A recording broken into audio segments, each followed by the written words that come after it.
Let me set the scene. It's 2013, I'm 15, I've watched every AVGN episode at least 10 times. Yeah, I'm shooting ducks with the piano. I'm starting to discover the incredibly vast ocean of retro games. I wasn't a very smart techie kid, and I'm not really a smart techie adult either, so I didn't know about emulation until way later. So the only way I thought I could experience these sort of games was through somewhat legal purchases. One day I find this plug-and-play console called something like Ouija Boy Player, and I'm ecstatic. 100 NES games at my fingertips. I will never need another game again. And I did have a great time going through the classics like Zelda and Mario and Circus Charlie, but I kept coming back to a cute little game called Fire and Ice.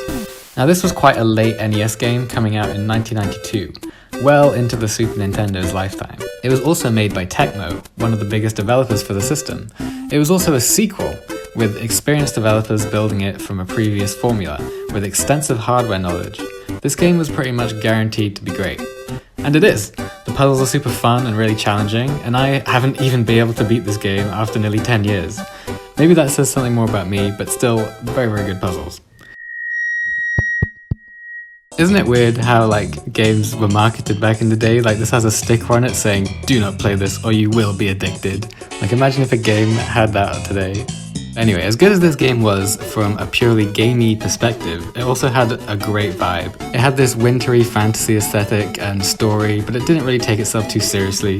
The setting is super cozy, and the whole game is presented as a fairy tale bedtime story told by your gran in a snowy cabin. Just look at how happy your grandma is. It has beautiful music and visuals that really demonstrate how well the composers knew the NES.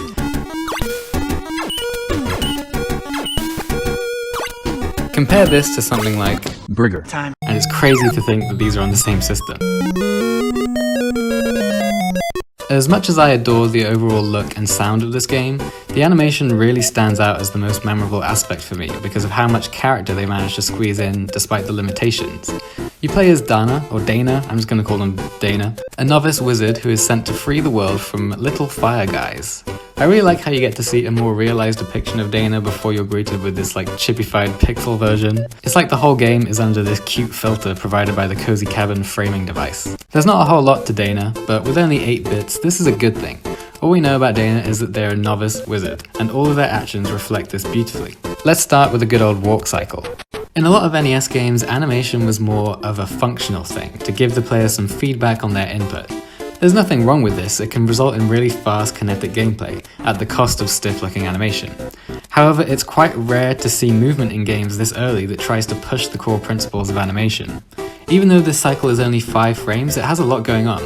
The cycle is essentially a set of repeating contact and passing positions, with the contact, where the heel touches the ground, being used to represent the character in air as well. This is a resourceful way to add some bounce to your animation without having to draw new frames. With a limited amount of frames, however, they still managed to create some really nice overlap with Dana's hat, counteracting the bounciness of their walk. Their cape also drags behind, which helps tell the player which direction they're going in, and also makes Dana feel like they're going as fast as they can. Compare this to something like Mario's walk in Mario Bros. 3, and you can really see the extra polish. Now, I am by no means saying that better animation makes a better game. If Mario moved like Dana, then the player's movement would feel so much less instantaneous. But Dana has the luxury of starring in a puzzle game, where it doesn't matter if the player takes 10 seconds or 10 minutes between button presses. Apart from the occasional boss fight, which require a little bit of timing.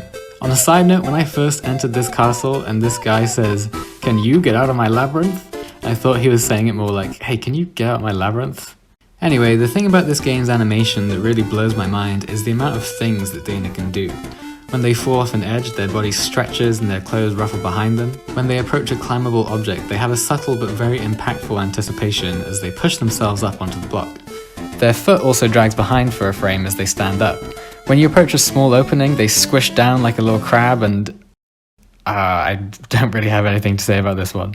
All of these movements are really polished and fun to look at, but they also do a great job of conveying Dana's enthusiastic naivety. They want to run everywhere and do everything with a squishy bounciness. They fall dramatically at the slightest drop, and they put all their effort into climbing each block. The anticipation really helps with this one.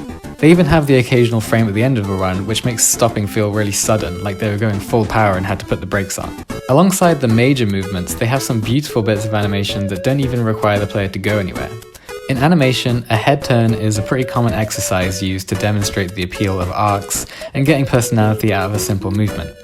For an NES game, Dana has quite the smooth turnaround animation, which elicits the same feeling as a good head turn. It has a subtle dip, which makes Dana feel bouncy and quick, like they're ready to head out in any direction. The stage start and stage end animation are also packed with charm.